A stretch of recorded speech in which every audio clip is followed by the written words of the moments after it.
ऐसी दिव्य शक्ति के बारे में सोचिए जो हर हलचल को ठहराव में बदल दे, जो विजय का विधान करे।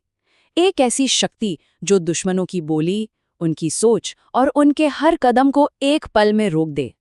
आज हम उसी महाशक्ति मां बगलामुखी के रहस्यमयी और शक्तिशाली स्वरूप को और करीब से जानेंगे। इस सफर में हम सबसे पहले उनकी स्तंभित करने की अद्भुत शक्ति को समझेंगे, फिर जानेंगे उनके प्रकट होने की कहानी। हम विजय के उस मंदिर तक चलेंगे जिसका नाता महाभारत से है, भक्तों के पूजा पाठ को समझेंगे और आखिर में जानेंगे कि कैसे वो एक सुरक्षा कवच बनकर रक्षा करती हैं। तो चलिए शुरू करते हैं। देखिए, मां बगलामुखी को समझने के लिए सबसे पहले उनकी सबसे अनोखी शक्ति को समझना होगा, और वो है स्तंभन शक्ति। यानी किसी भी चीज को, किसी भी व्यक्ति को पूरी तरह से स्थिर कर देने की शक्ति। जरा सोचकर देखिए, अगर हमारे आसपास की नकारात्मक ऊर्जा को शांत करने की शक्ति मिल जाए तो? ये कोई कल्पना नहीं है, बल्कि यही तो मां बगलामुखी की शक्ति का असली सार है। और यही वो शक्ति है जो उनके भक्तों को हर मुश्किल के सामने बेखौफ खड़ा रखती है। तो ये जो स्तंभन शक्ति है ये सिर्फ किसी को शरीर से रोक देना नहीं है।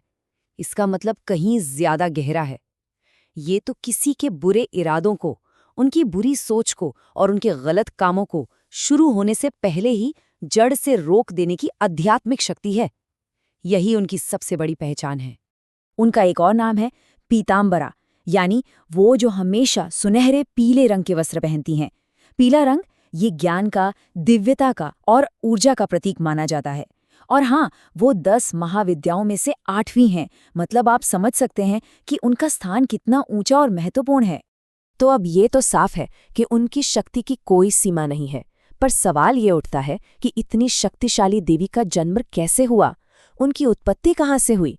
चलिए अब उनकी इसी महागाथा को सुनते हैं। ये कहानी सत्ययुग की है, जब एक बहुत ही भयानक तूफान आया, ऐसा तूफान जो पूरी सृष्टि को खत्म कर सकता था। तब ब्रह्मांड के रक्षक भगवान विष्णु ने हरिद्रा सरोवर के किनारे कठोर तपस्या की। उनकी तपस्या से वो सरोवर, जिसे हल्दी की झील भी कहते हैं, उसमें एक दिव्य ऊर्जा पैदा हुई और उसी सुनहरे पानी से मां बगलामुखी प्रकट हुई। और जानते हैं क्या हुआ? उन्होंने प्रकट होते ही एक पल में उस महातूफान को शांत कर दिया। पर उनकी शक्ति सिर्फ तूफान जैसी प्राकृतिक ताकतों पर ही नहीं है, उनकी शक्ति तो शब्दों पर भी है। एक और कहानी है मदन नाम के राक्षस की, जो अपनी बातों से, अपनी बोली से लोगों में आतंक फैलाता था। मां ने उसकी जीभ को पकड़कर उसकी बुरी वाणी को हमेशा के लिए शांत कर दिया। ये दिखाता है कि शब्द भी हथियार हो सकते हैं और देवी उस हथियार को भी रोक सकती हैं।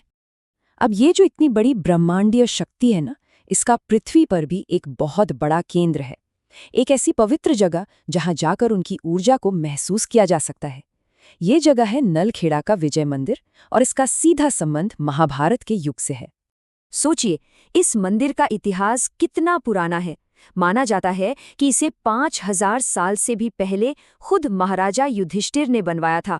और सलाह किसकी थी? भगवान श्री कृष्ण की, ताकि पांडव महाभारत के धर्म युद्ध में जीत सके।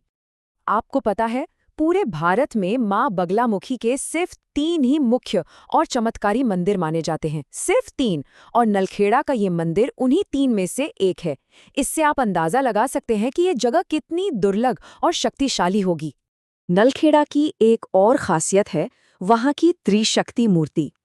बीच में है मां बगलामुखी, जो शक्ति और विजय का प्रतीक हैं। उनके एक तरफ है देवी लक्ष्मी, जो धन और समृद्धि देती हैं, और दूसरी तरफ है देवी सरस्वती, जो ज्ञान और बुद्धि का आशीर्वाद देती हैं। मतलब शक्ति, समृद्धि और ज्ञान तीनों एक ही जगह पर।